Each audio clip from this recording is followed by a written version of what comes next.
Welcome everyone to Coaching in Session. My name is Michael Rearden, and I'll be your mindset coach today. And today we're going to be talking about fitness, health, and all the in between. Because when we think about getting fit, when we think about our health, what is the key reasons why we are unhealthy? What are the kind of cause reasons that we don't go to the gym, where we're in this mindset where we are unhealthy and unhappy? But that doesn't have to be the case. We can start to think in a more positive manner, how we see ourselves. And this is not to say that we're big and beautiful and that we can just accept who we are, even though we look in the mirror and we see some work that we want to have done. And this work is not to say that society says that we have to do this work. It's what we say, because at the end of the day, what you want is what you should have. So if you want to lose weight, if you want to fit in a certain dress, that's up to you. So you get to decide, okay, I'm making the change. And one of the things I do is I want other fitness coaches, health professionals come on and kind of give their 2 cents, because everyone has a different view on health and fitness. Me, I'm totally different than most of the trainers that I bring on. I'm gun-ho about getting you to your in shape, to your body. We get a goal and we attack it relentlessly. And the idea of being relentless kind of talks about my guest today, Joe Martin. He is going to be a fitness coach, health professional, and he's going to be helping us getting to a better understanding of our routines, our habits, our mindset, being more positive, and how working out doesn't have to be a chore. We can find a way to get in the shape that we want, all by being aware, understanding our why. And then we can really dive deep into that change, into that journey of our best body, our best self, our best mind. So let's get into that interview with Joe Martin and myself.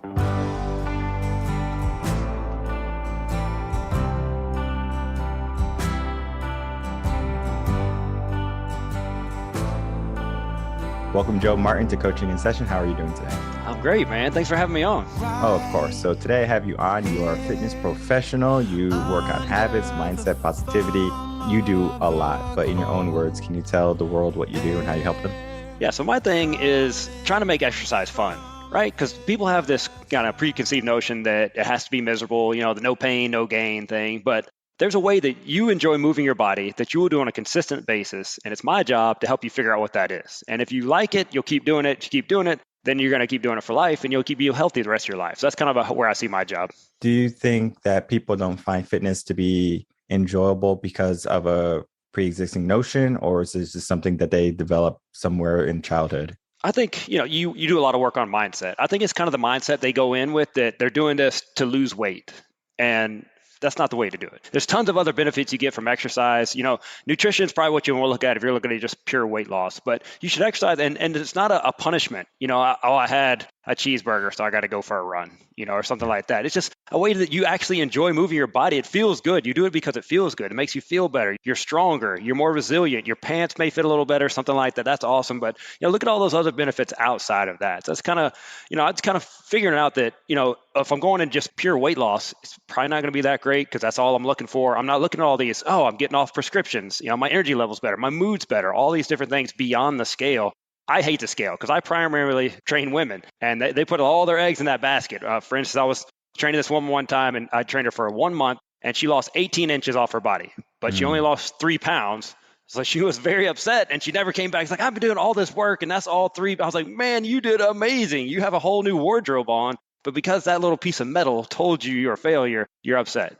So, man, that's kind of my soapbox. Sorry, man. I had to get up on that soapbox. No. Of course. I typically stay away from the scale myself. Look in the mirror, see how you look, right? Yeah. And we take a picture 1 or 2 times a month. You take the picture at the beginning of the month, you can take it in the middle of the month, and then at the beginning of the next month, you compare, right? Yeah. And then you keep that first month and you compare from month 0 to month 3 and then month 6, and you can see the difference. And sometimes we forget, right? Sure. We look in the mirror and we just are looking at ourselves every single day. We're like, oh, this is, regular person, same person, right? When you look at your old self through like a photo, you start to say like, wow, I'm completely different.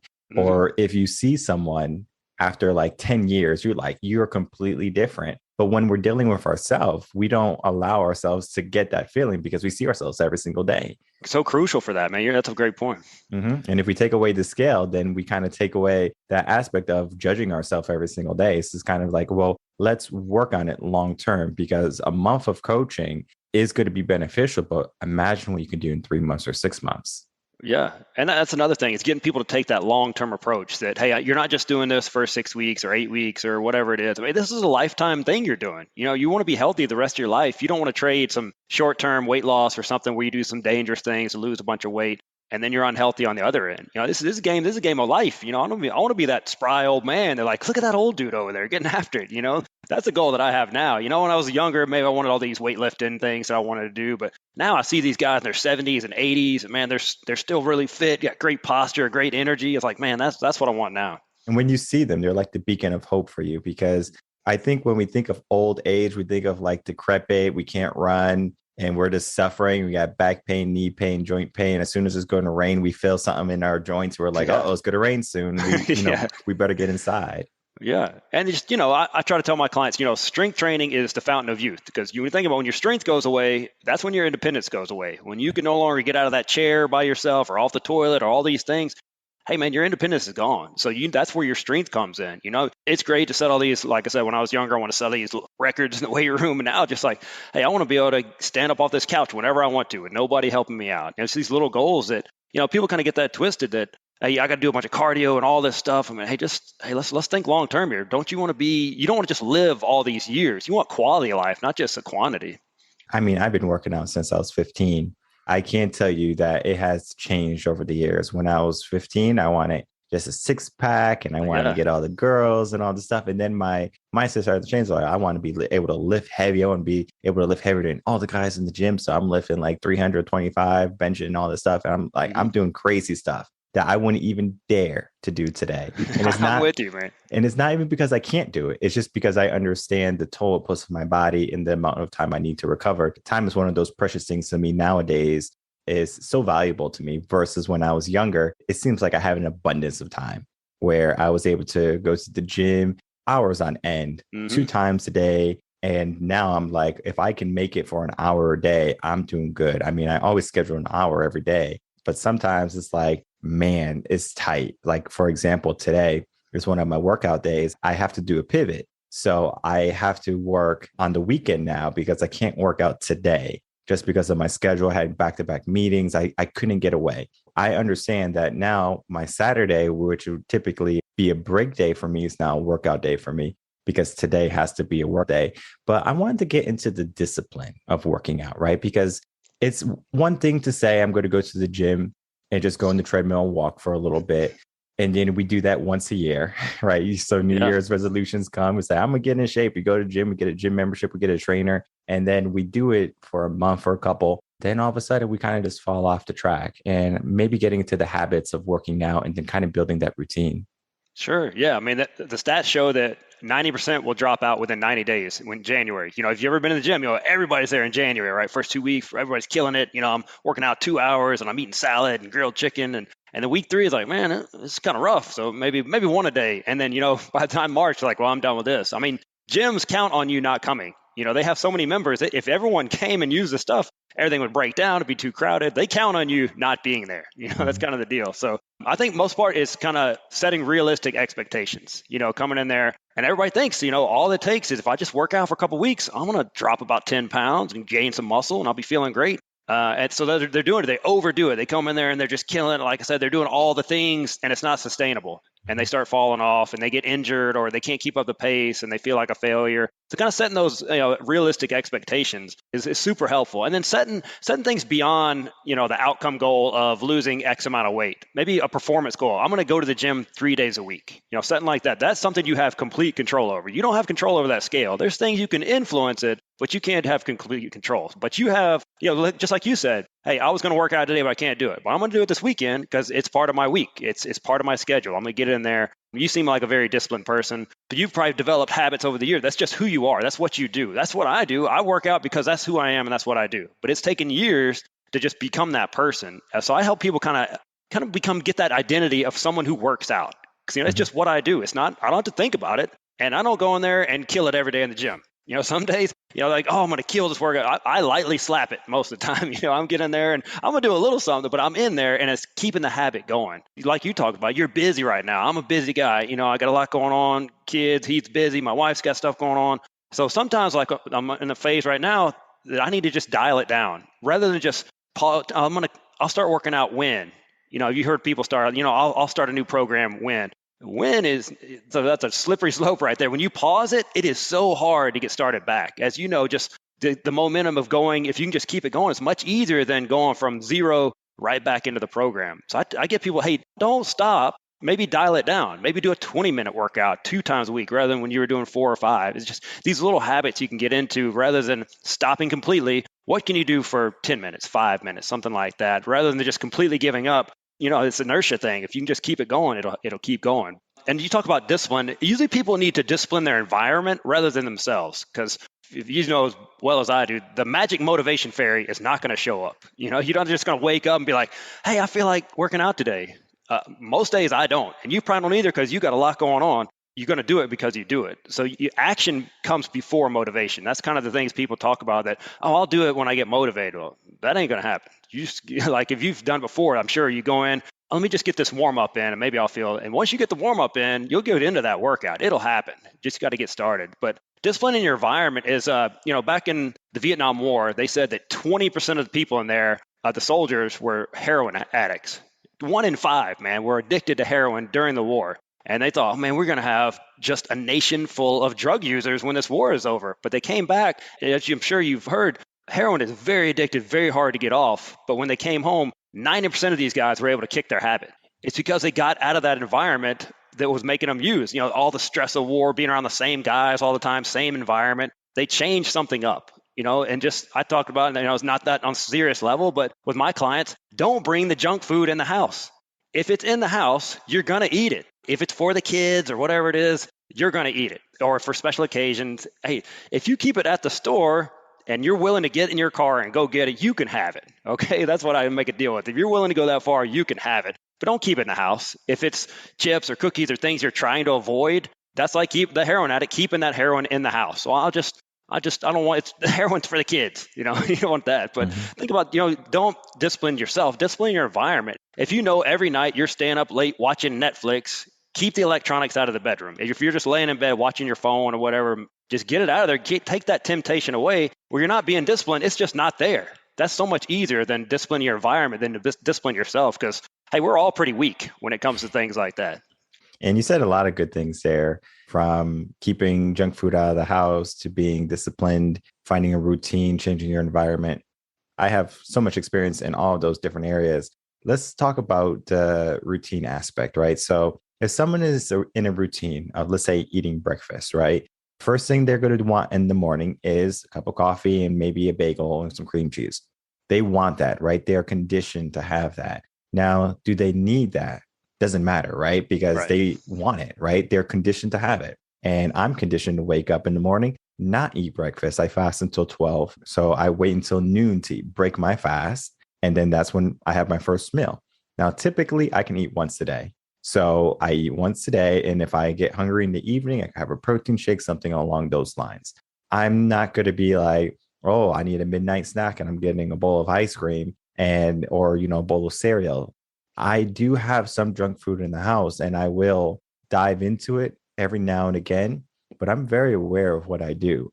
Yeah. So if I'm going and getting a bowl of ice cream, I better have earned that damn bowl of ice cream, because for me, it's kind of like cause and effect. It's easier to put on calories than it is to burn them. And I understand how much work and effort it is to burn calories. So I am so aware of, if I eat this ice cream, I better kick myself in the butt at the gym tomorrow. It could just be, I'm going to do an extra set of something. And then that right there is kind of like, okay, if you want something, you have to work for it. Yeah. See, that's another part that that's just who you are. And that's how you do things. But if you are going to have that junk food, like you talk about, hey, enjoy it. No, you nailed it. You said, hey, I'm aware that I'm eating this junk food. You're not on autopilot. You're not just eating it just because you're watching TV. You're saying, hey, I want this. I'm going to have it and I'm going to earn it. And that's a great way to do it. You're in complete control. It's not the junk food's in control. If you're going to have it in the house and and you're going to sit down and enjoy it and make it a party, that's absolutely fine. I try not to take any foods off the table. because people, they get a lot of guilt and shame around eating, and they can get into these habits that, oh well, I was bad last night. It's like, oh man, if you get into that, that's a downward spiral right there. Yeah. Just own it. If you had it, you own it. That's Hmm. fine, and we're just moving on from there. And then we have to understand where we eat too. So for me, I eat in the kitchen Yeah. where I'm not like taking my food and watching TV while I'm eating. There's no electronics in the bedroom at my home. There's no eating in the bedroom at my home. And very rarely do we even bring things into the living room like popcorn, things like that. Why if we have movie night, that typically doesn't even happen. If you're hungry, you want some food, go in the kitchen, right? So you have to go in the kitchen associated with eating. People eat typically like 30 or 40% more food while they're watching some type of program because they don't even realize it. It's just they're just doing it from habit. So they're just literally putting something in their mouth while they're watching their show. And when they realize they ran out of chips, they're like, oh, I got to go replenish my bowl. So now they're just getting a surplus of calories that they don't necessarily need. And they're doing an activity that is not really strenuous. Yeah, and because they didn't enjoy the first time around, so they don't even remember it. Hey, I'm a hypocrite. This happened to me one time. I was eating pizza watching this football game, and I looked down. I had eaten 3 pieces of pizza, and it was like I blacked out. I was out of body experience eating this pizza. I was like, man, so I ate it. Number one, I ate it really fast. You know how detrimental that can be. I ate it really fast, not paying attention. And then I was like, oh, I still want some pizza. And then I went and ate some more pizza. And then I was miserable like 20 minutes later because I overate. So, I was distracted eating, fast eating. Those two together is a rough combination. It takes about 15 minutes generally for the brain to realize, hey, I'm full. Yeah. So if you're just eating very quickly, you're going to most likely get more calories in before your brain can give you that stopgap saying, hey, you're full, stop it. Yeah. And then that's where we have to do more work. So now we gain on a couple extra inches, maybe a few pounds. And then now we're like, and we either have a choice to stop or to keep on going and just not care. Sometimes people say, well, I'm just too far gone. And then they basically say it's too late for me. And they just literally will, eat a sandwich at midnight and then go right to sleep. Whoa, number one. But number two is like, you can make a change in your life. And a lot of people, they get into the mindset that they look at their circumstances, right? And they say, this is my circumstance and I can't change it. This is just who I am. This is what my parents trained me to be. This is what society tells me to be. And this is my circumstance. And then they stay there. And we do have to start to get out of that. It's a little bit of mindsets, a little bit of habits, of positivity. All of those play a role in that type of thinking. People do. They get overwhelmed. They're like, oh man, I have so much weight to lose. I just can't even imagine it. We try to break it down into little habits. Like, are you 90 to 100% sure you could do this? It could be something small like, I'm going to walk 5 minutes tomorrow. How confident are you could do that? If that's a 9 or 10 on the scale, then hey, let's make that a habit. And that seems like nothing especially to people that have been exercising forever. But it's not about that. It's not about the amount of, it's the habit. It's the fact about, I'm just going to do this. And I made a promise to myself, I'm going to do it. And I do it. And then, oh, well, maybe I could do 10 minutes. And then you work from there. Because there's, this story about this guy that he went to the gym and he would just go to the gym and sit. He wouldn't even exercise. But every day he would go inside the gym and just sit there. And eventually the guy ended up losing 100 pounds because eventually he started doing 5 minutes of exercise, 10 minutes of exercise. But first thing he did is making go to the gym a habit, because he didn't say, hey, I got to go work out for an hour. He went, I got to go to the gym. Stop. That's it. And then just slowly build up from there, because, we live in a microwave society. We want results now. We want them now. But if people are willing to put in the work and keep at it and be patient with themselves, that weight didn't come on overnight. It's not going to leave overnight either. So just kind of sitting up there, making those habits, being patient, and just continue like snowballing those habits. Keep building on those and don't give up. And the subconscious mind is so powerful when we do things like that. So that gentleman who went to the gym and just sat there for months probably before he started to work out 5-10 minutes, right? Mm-hmm. If we do something small, I tell people, walk to the end of your driveway and walk back into your home, right? I don't care what you do when you walk back into your home. Just do that action for no reason. Then I want you to walk to the end, to the corner of the block or whatever. You walk there, then walk around the block, walk to your mailbox, or whatever you want to do it, but start small. And when we start small, then we give ourselves an opportunity to go a little bit bigger. It's compounding. So it's kind of like we invest $5 today. This is for all my money nerds out there. If I invest $5 today, or if I give $1 every single day, eventually after so many years, it compounded, not just because of me putting in $1 every single day, but because of the interest also. Yeah, that's it. we want to talk about Goldilocksing your habits. Some people prefer it that way, where hey, this isn't too hard, it's not too easy, it's just challenging enough where I feel like I'm doing something. So you want to find those goals that suit you the most. Everyone's a little bit different. Some people need something so small that they're like, oh, that seems stupid to even do that, something that small. That's where you want to start with a lot of people. And then with some people, they need a little bit more kick in the pants, and that's more of the Goldilocks, where it's not crushing them, but it's not so easy. They're like, well, that's not even worth my time. One of the things I work on, especially with my family, my wife was overweight when we had met, and I was in shape. So I was able to coach her, help her along, get better habits. She wasn't out of shape because she didn't know how to work out. It was because she just had bad habits. She was eating late, eating the wrong foods that weren't agreeing with her body. So once we just took those things out of the equations, then she was able to lose weight at a safe number and then keep on going down till she got to a physique where she was like, wow, I look great. And everyone notices that too. Where I think society kind of does a huge detriment, especially to women, is that men are so visual. So we look at, a woman, a lady, and we say, wow, like she's so pretty and she's in shape and all of these different things. And what has happened in society is that we kind of took that away. We said, everyone is beautiful. So it doesn't matter if you are 100 pounds, 5 feet, or 300 pounds, 5 feet, you're beautiful still. And that can be dangerous in a sense, because what that is doing is creating an unhealthy habit for our mindset. Because obesity is one thing, and then being a little overweight is another thing. I'm not saying you can't be overweight, but when you can't get out of bed, when you can't be healthy, all that fat has to go somewhere. And typically it goes around your organ.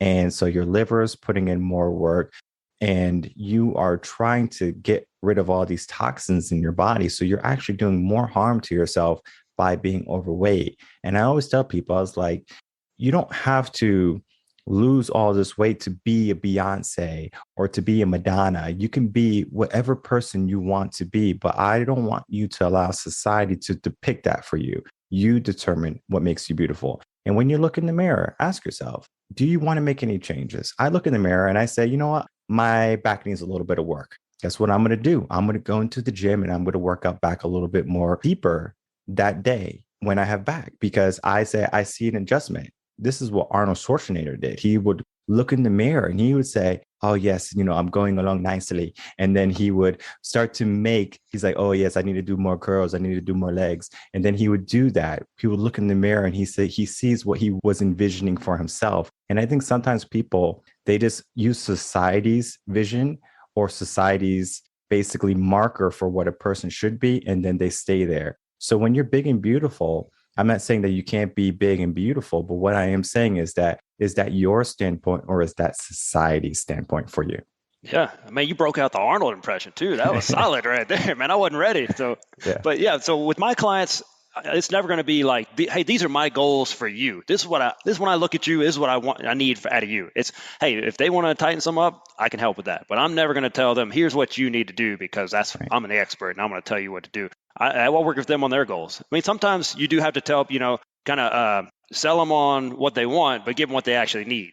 Sometimes you need to help them with that. But most time I'm not going to tell somebody, you could, especially, I mean, I train women. You mean go in there and tell these women, hey, you could stand to lose a few pounds. Dang, man, I'll be slapped every day, all day, every day. I'm not going to do that. I'm going to help you reach the goals that you see that you want for yourself. I'm with you, man. Society tells you, well, hey, this is the perfect body. Like, no, man, people are attracted to all different shapes, sizes, and all things, man. So whatever you're looking for, that's what I want to help you with. And I would give all the ladies listening to this podcast some advice. What I did for my wife when I was helping her lose that weight was I just asked her just to find someone that has a body type that you would like, right? Just find someone. You don't have to be that person. You don't have to have their success or anything. Just find the body type that you would like. Most people will find that, right? Most people are not going to say, nope, I'm good. Most people will look and they'll say, I actually kind of like her figure. And then we could say, all right, great. And then we have a goal to work toward versus, oh, wait, I'm supposed to be 150 pounds. They don't know what that looks like. I don't know what 150-pound me looks like, but I'm not looking for 150-pound me. I would look at maybe a bodybuilder, or I'll look at maybe a sports player, and I will say, you know what, I like their physique. What do they do? Right. So I'm going to look at the workouts they do, maybe even go as far as into the diets that they're having. But just because I look at the workouts and just because I look at their diets does not mean it's going to work for me, because everyone has a unique body, a unique makeup. And that is why a person like you, Joe, is important, because you can really look at a person beyond what is standard, right? We have all these fad diets, for an example, paleo, whole 30, keto, Atkins. I mean, we can go on the list of all these diets, but just because we have a diet that can be universal doesn't mean it's universal for you. But when you have a trainer, then that's when they can really look at what's working and what is not working. Yeah, and for most of us, most people can do the exercise. They can show up and do the workouts. What's going on the other 23 hours of the day? We got to look at, sleep for my clients. Most of them are 40 and above. Sleep's become a big problem. The hormone changes are affecting those. Hormones are another thing. What are your habits? Are you active outside of your workout? Don't think of this, hey, this is the only time I'm going to move all day long is this 1 hour. Make it an active lifestyle. Just small things like you talk about walking out to the mailbox, go walk to get the mail. I saw someone the other day drive back down their driveway to go get the mail. Like, come on, man, you can walk 20 feet. Come on Yeah. now. I know it's hot. We're here in Texas. I'm in Alabama. I know it's hot, but come on, man. But little stuff like that adds up. It's, and there's something called NEAT activities, non-exercise activity thermogenesis. Just basically calories you're burning outside of your workout. It could be, sweeping or mopping or things like that, walking, fidgeting. Like I'm a fidgeter, I'm looking like I'm on a sewing machine over here with my heel. I fidget a lot. So that's burning calories. It's not something I do, consciously, but look for things outside of your workout to be more active. All these little things add up. So look for those. And when you get to the workout too, figure out when you like working out. I mean, there's so many different things that you have to look at. And like I said, if you get a trainer, they typically can say, hey, I think you work out better in the evenings, right? Or in the morning. For me, I enjoy working out in the mornings. If I have to work out in the evening, I will do it, but I'm not enjoying it. It's just who I am. It's just in the morning, first thing in the morning, I'm like, whoop, I'm up, I'm at the gym. And it doesn't matter if I go at 6, alarm clock wakes me up, or if I go up when I wake up naturally at 7:30, 8, then, I'm still going to work out first thing in the morning for me. And it just depends. Like my life has changed over the years, where I was able to, at one point, wake up at 4:30, go to the gym at 5. Now you're a parent, you have a business, you might not be able to get that type of workout in anymore. So you're going to have to figure out when you can go. So now my workouts are typically, a little bit later. So anywhere between 6 and 8, typically 9 latest, but then that's when meetings start for me. So unless I can do the meeting at the gym, depending on the client, then I'm going to have to, get the workout in before. And for me, what I realize is that in the morning, people think, oh, I'm tired and I don't want to use all my energy for the day. I feel more energetic for me. But then sometimes people, they say in the morning, I just can't do it. But at night, they have all this energy versus me in the evening. I'm kind of winding down and I want to do maybe more low energy tasks like reading a book, things like that, or just having meetings, because typically meetings are low energy for me. So I would do those tasks in the evening rather than the morning when I have more energy. So figuring out what type of person you are, I think, is also a key component in working out, and then figuring out your body. Yeah, and convenience is a huge thing too. If you're having to drive an hour, or you go fight traffic to get to your gym, and it's like I said, an hour away from your office or your home, that's going to be tough to sustain. Most people need something within about 15 minutes. Whether they work out at home or somewhere closer, because then you get these excuses that come in. Well, I don't have time, which is the number one excuse with not working out is I don't have time. So you've got to find these ways. So convenience is a huge factor in getting those workouts in. And then I know when we had our quarantines and our lockdowns, my gym was closed for 3 months. Mm-hmm. And I was like, man, I was losing my mind. I was running around the block.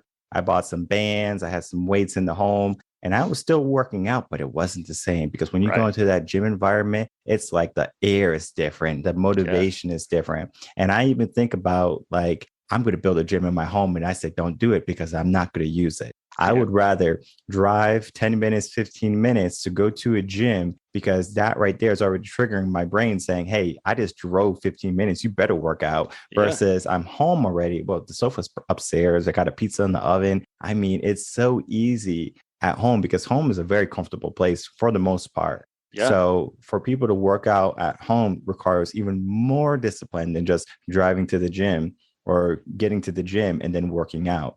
I know for some people, they leave work at 5 and they go straight to the gym, because if they go from work to home, guess what? They're not going to the gym. Yeah, it's a wrap. They're not making it. Yeah. Yeah, exactly. So it's kind of like all these tips and tricks of when you can work out and what kind of sparks that type of motivation. What are some things you do to motivate some of your clients when they come to you initially and they might feel like they're motivated, but then maybe in a couple of weeks the pain starts and they're like, I'm sore, I can't move, and then they're looking for an exit strategy. For me, it's kind of setting the tone. They're like, hey, well, why are you doing this? Well, I want to lose weight. Well, why? There's kind of this exercise called the 5 whys, where you keep niching it down, or eventually you get this emotional connection to your goal rather than, hey, I want to lose weight. Almost everybody in the world these days would like to lose a few pounds, for the most part. There's millions, billions probably of people that want to lose weight. What separates them from the people that actually make it happen? They're the ones that are going to have this emotional attachment where they can get back to like, why am I doing this? You kind of got to remind yourself, well, if it's just losing weight, well, you've had this weight for years. What's going to make it just come off right now just because you started exercising? Because, hey, man, exercise hurts.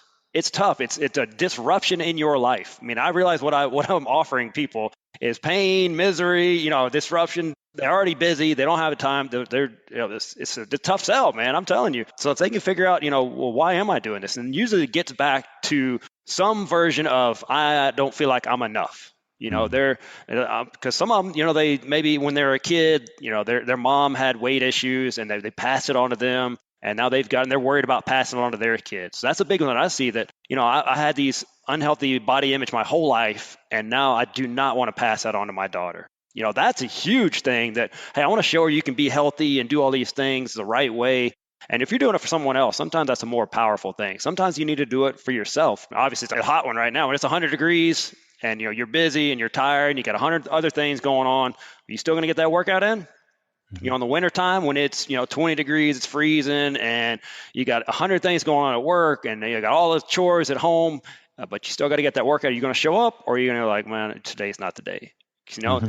Because if you're totally committed and you got this deep emotional goal that you're tied to, that's a great place to start right there, rather than just, I want to lose weight, because then Mm-hmm. that's easy to bail on that one. And you're right, your why wakes you up. So when it's winter and it's cold and you're under those warm blankets and you just flip the blanket a little bit, get a little hit of that cold, blanket back on, snooze alarm back. Yeah. All right. It's like, all right, I don't think I'm going to go venture off in this world today. It's just Yeah. too harsh, Well, right? that's so easy, man. Because quitting is a habit as well. That it becomes, you can just kind of turn that off. Like, oh, I don't really want to do that. This feels much better than whatever my pain points are. So And it's all these little habits. Like for me, there's no snooze button on any of me my neither. alarms, because it's not going to help me.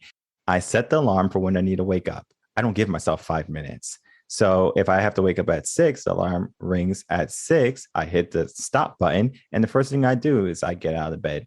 And if you're familiar with the 5-second rule, is that we have 5 seconds before our brain gets in the way. So I just count 3, 2, 1. I typically don't go 5, 4, 3, 2, 1. I just go 3, 2, 1, and I'm out of the bed.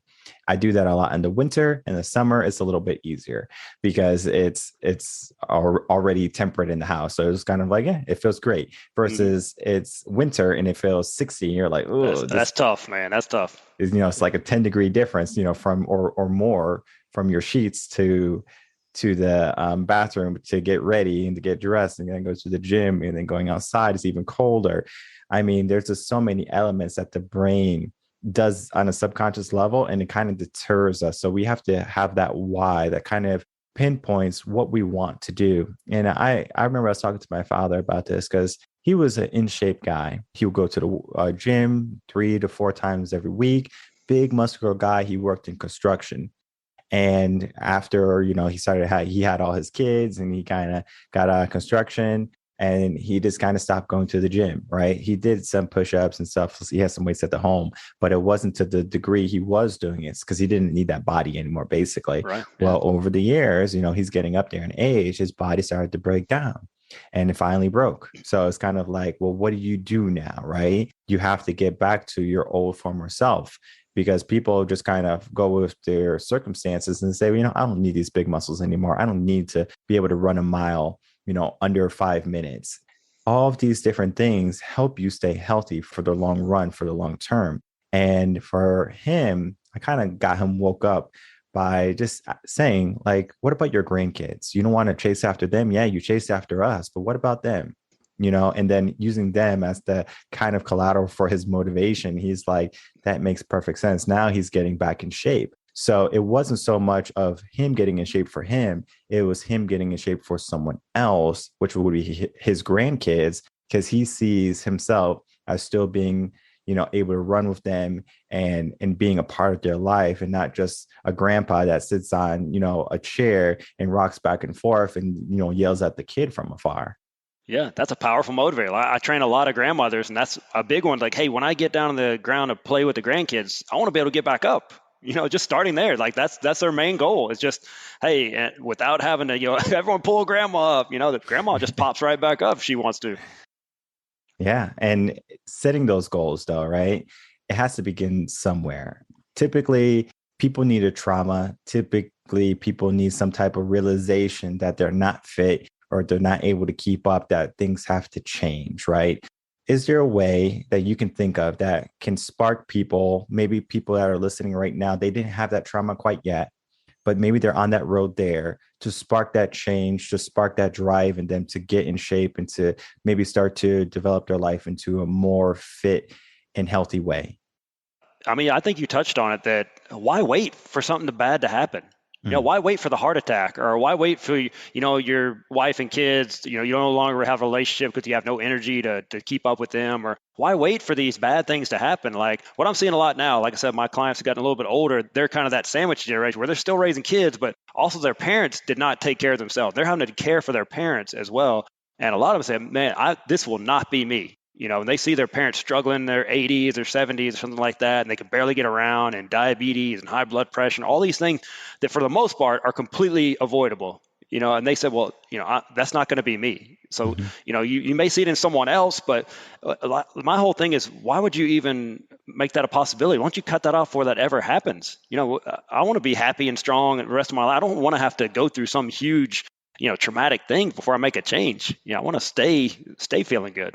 And I think that's one of the most important things that we can give someone, is that they have the opportunity right now to change their life immediately. They don't have to wait for something bad to happen. They don't have to wait for January 1st or a contingency that they give themselves, that when, as you said, they can say, I can change my life today. Finding a trainer, finding a fitness coach is one of those things that I know many people, they, just kind of throw to the wind, where they say, I'm just going to go to my local gym, and they get a trainer, and that trainer might not be the best fit. I know from my local gym, I have probably, I think there's about 7 to 9 trainers in there.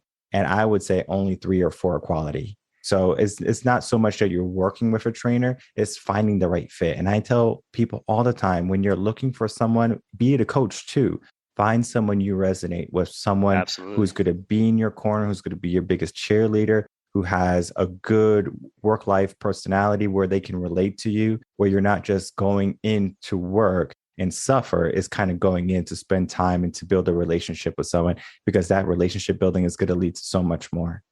Yeah, and you can interview them, man. You don't have to just go with hey, you're going to go with this guy. Go check out, do your research, interview, talk to these people. There's some people, super awesome trainers, they'll do you exactly right, but you may not get along with. You may not enjoy spending time with them. You're probably not going to go back. You're not going to enjoy it. You can have the best of both worlds, where you can go in, you, like you said, you want to vibe with that person, because you guys are going to be in a pretty intimate relationship trying to get those results, especially if it's one-on-one training. That's a lot of face time. And if you do not like that person, or you don't like their training style or whatever it is, it's not going to work. And no matter how qualified they are, if they get great results for someone else, that doesn't matter.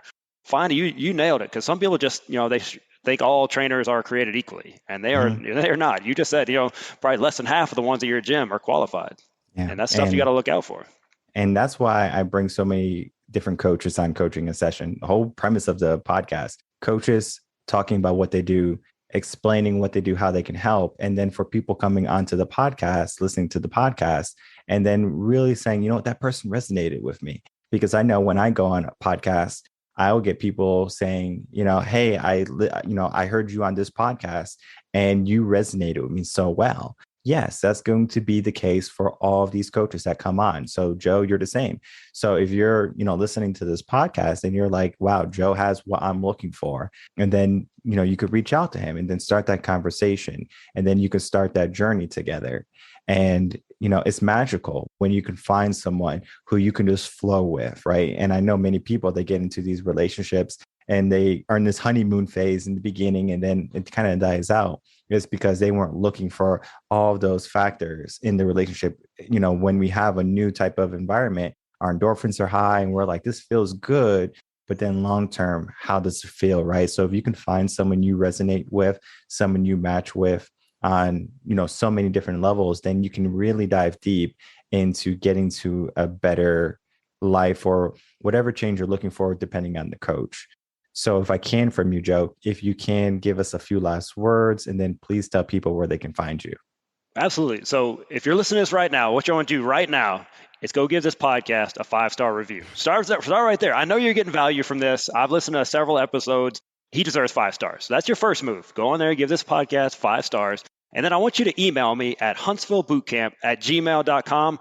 Put in the subject line, put Michael in the subject line. And then I'm going to send you a free gift. You have to give them the 5 stars first, but I'm going to give you a free gift. And then from there, if you want to check out what I do, it's huntsvillebootcamp.com. It's kind of the hub for everything. It's got the link to my podcast, Relentless Positivity. It's a great podcast. I need to have the host of this podcast on there. He seems like an awesome guest to have on there. And just check that out. The podcast is out there. I got a book out there on Amazon. Relentless Positivity is a book on there. Amazon bestseller. Humble brag on that. But hey, give them that 5-star review. Email me. I'll get you that free gift. And just if you're out there right now and you're thinking, well, I've kind of given up on exercise. You just haven't found the right thing. There's one way, or probably several ways, that you will enjoy moving your body, a way that you can eat, a way that you can sleep, a way that you can feel awesome every day of your life. It doesn't have to be like this. You don't have to be in pain all the time. You don't have to be tired all the time. There's a better way. Don't give up. Keep looking. If it's me, if it's Michael, if somebody out there can help you, but don't give up. Mm-hmm. Perfect. And you said it, there is a better way. So if you're not happy with your current circumstance, if you're not happy with the results you're getting, you can make that change. You can find a coach. You can find someone who's going to help guide you to that life or to that body image that you're looking for. And it doesn't have to be something where it's so far out of reach. You can start small and then build yourself up, because what we're looking for here, especially, with my company, is to make people better. And I'm sure Joe, same thing, helping people get to better. Just because you were given a certain hand doesn't mean your life is over. Doesn't mean you're going to lose this game of life. You have to just use what you have, kind of like poker, and you can make that losing hand win. And whether it's starting slow, finding what you love, or just, changing your habits and your routines, all of those things are going to be indicative to you getting in shape and you getting into a better mindset. And that's what we do here. And I know that is what Joe does also with his podcast, his book, and his business. So I encourage you to check Joe out also. Check his podcast out, check his book, buy his book, his website. All of those links are going to be in the description box below. So easy for you to get to him. And I would like to thank you, Joe, for coming on. A lot of energy and a lot of great wisdom from you today. Oh, man, it was great being on. I really appreciate the opportunity. All right, Joe Martin, everyone.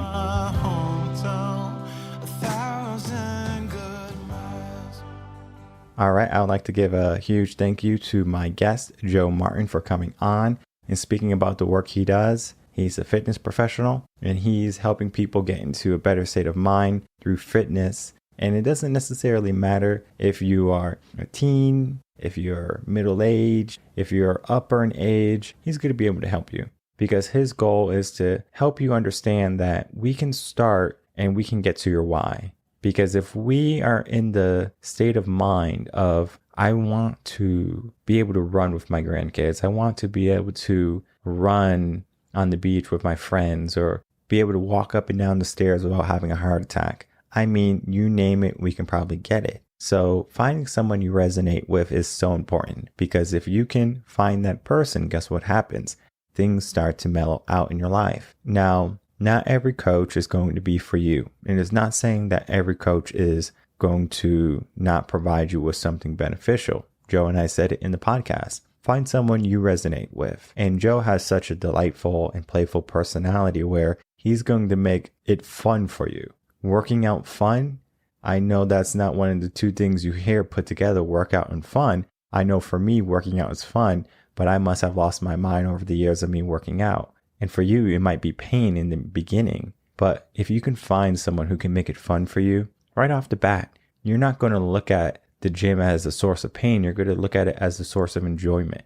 Or you might look at it as a road for you to get to better health and be in better shape and to create more opportunities for a longer life to spend with your family. Because I couldn't imagine many people in the world not wanting to live longer to see their family grow and prosper.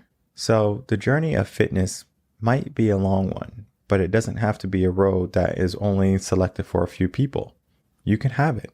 You just have to want it. I encourage you to check out Joe Martin's links in the description box below. He's going to have so many different types of resources for you to check out. And then, of course, email him. You can get the free gift. And I'm sure that free gift is going to be in alignment to the work he does and then helping you get into a better shape. What he's going to be able to give you is going to be more than just a better body. It's going to be in line with what I'm trying to do. Get you into a better mindset. Get you into a more positive, better mindset. Because that's the goal here in coaching session. How can we get you to positive? How can we get you to better? And it's not a build back better plan. This is a certain plan. Because all the plans that were given to us by these people who spout getting you to a better life might not be happening the way we want. So regardless of your current living situation, your current environment, you can make that change. You can be who you want, become who you want, and it just requires some action. So take the action today. Check out Joe, check out revenconcepts.com, and then, of course, share this episode with other friends and family members so they can also benefit from a little bit of wisdom in the sense of being healthy and being fit. My name is Michael Rearden. I'm a mindset coach. If you have any questions, you can email me, coachinginsession@gmail.com, and I will see everyone on the next episode of Coaching in Session. Until then, everyone, take care.